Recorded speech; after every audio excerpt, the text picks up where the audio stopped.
Hi, this is Margaret Maloney, and welcome to the Death Dhamma podcast. Open and honest discussions with wise and skillful teachers about their experiences with life, death, and Buddhism. If you wonder how others on the path have dealt with death and dying and grief, then be sure to listen in. Everybody has a story, a perspective, and a valuable lesson to share. Embrace death, live a full life, and learn how to love impermanence. Because as my dear father used to say, nobody gets out of this alive.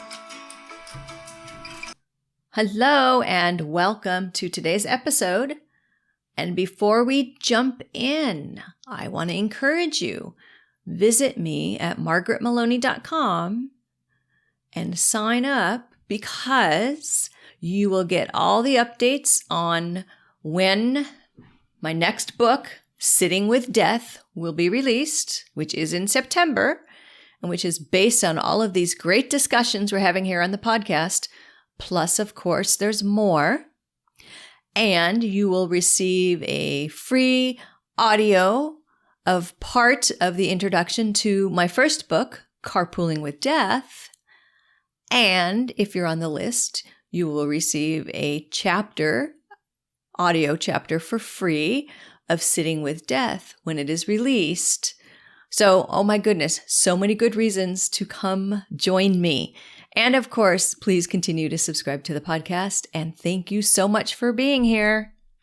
Welcome. It is time for Death Dhamma Ahas.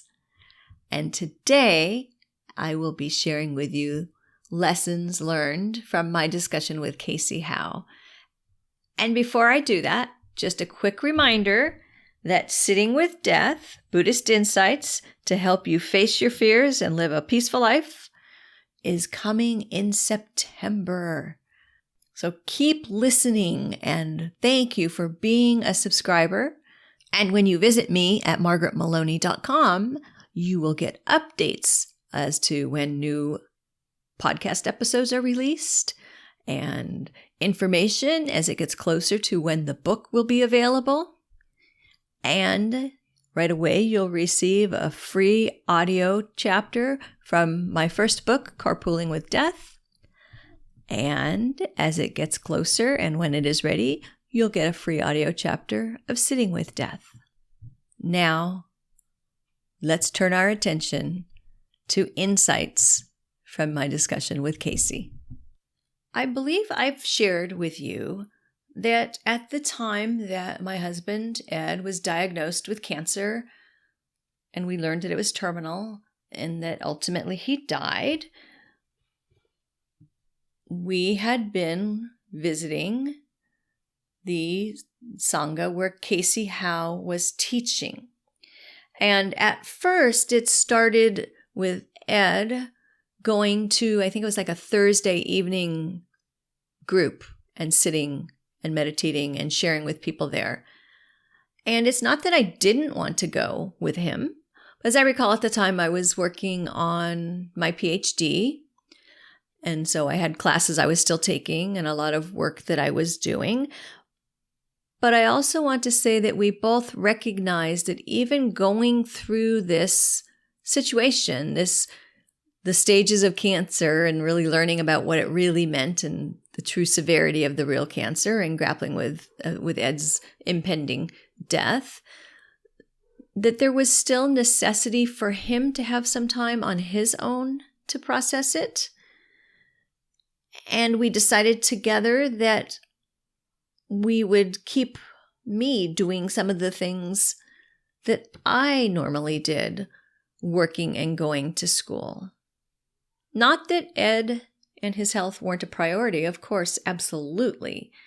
But that what we decided is we were going to keep living even while he was dying.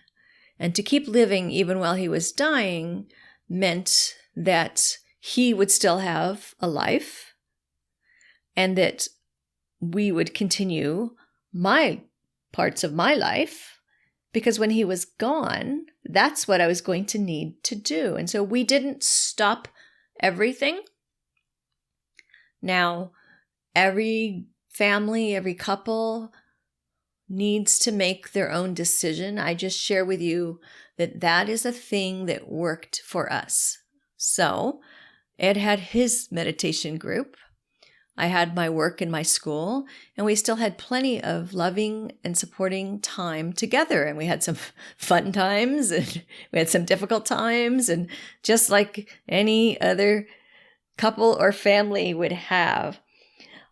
And as we progressed through those times, when the Thursday night group ended, it was around the time that Ed learned that he was terminal and that we went into home hospice. And Cayce started coming to the home and meditating with us at home.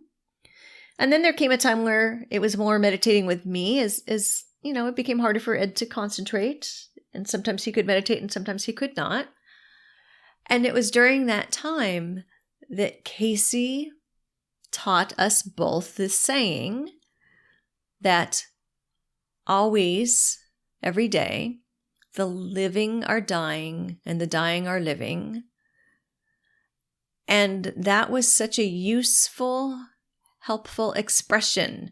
We knew one day there would be the day that Ed would die, but we also knew that there would be days when it wasn't the day that he died.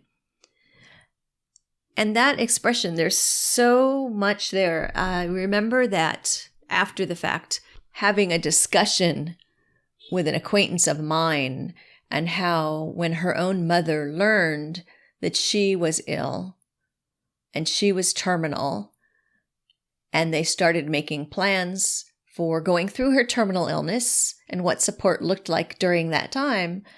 And then her mother died peacefully in her sleep one night. None of that was necessary. And so she was dying, but not the way they thought and not when they thought. And I know I've shared with all of you that right before Ed died, my mother died of a heart attack 5 days before. And it should not have been surprising. She was a woman in her 80s, but still it was an example of, the living are dying and the dying are living. And what this all really comes to is every day there is death and every day there is life. And on the days where there is life, live.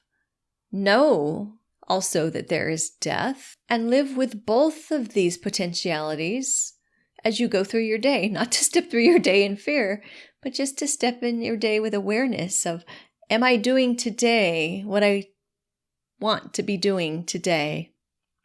Am I using my time in the way in which I want to be using my time? We are all officially dying, whether we like it or not. And Cayce talked about, before he got into his current Tibetan tradition and practice, that he had come from a more bliss-based Hindu tradition. And then when he went and spent the year living at the Tibetan Buddhist Center and began to be taught to focus on impermanence, he really had some aversion. He really thought, why are we meditating on this? I remember when I was new, having some aversion to the Four Noble Truths. The truth, first of all, that there is suffering, because I thought I was a happy human being and I wasn't suffering. And it took a few times for me to understand that, first of all, no one was accusing me of anything bad, so there's nothing for me to feel guilty about. And that, yes, in life there is suffering, and the suffering comes, one of the things that the suffering comes from is from that clinging and from the aversion. And our best way through all of this is not to sidestep, but to just deal with what is real. And Cayce talks about that, how when he joined his Tibetan practice and he spent so much time at that meditation center, he realized that he was being taught to look at things exactly as they are, and that the more we can do that, the more natural it will become. And then we can move away from resistance. What we're doing is we're chipping away our resistance, we're chipping away our aversion, we're chipping away that part of us that wants to be bliss-based, that only wants to think about the good and the positive. We don't want to think about the living are dying and the dying are living, but ultimately we're all dying. We just want to think about the fun parts of living. But our practices are teaching us to watch change.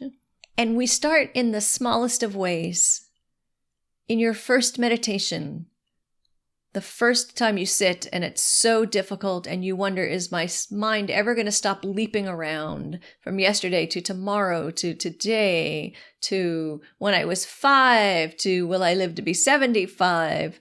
All that leaping around. But as we leap and something comes up and something else goes away, so as something arises and something else is ceasing, we're experiencing deaths, small deaths, right? The death of a moment, the death of a thought, of a label, of a concept.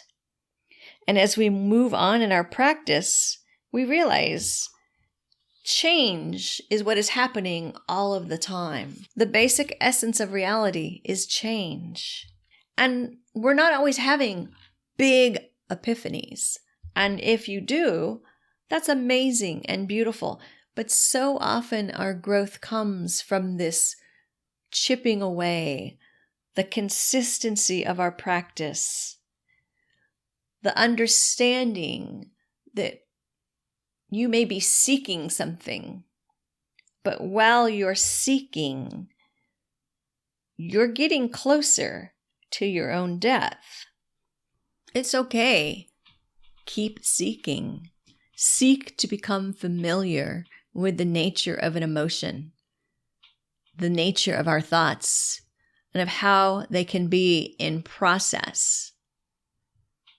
And remember that some of our suffering comes from not being able to deal with the emotions, not being able to accept impermanence and change. We latch on to something, a person, a place, an idea, a concept.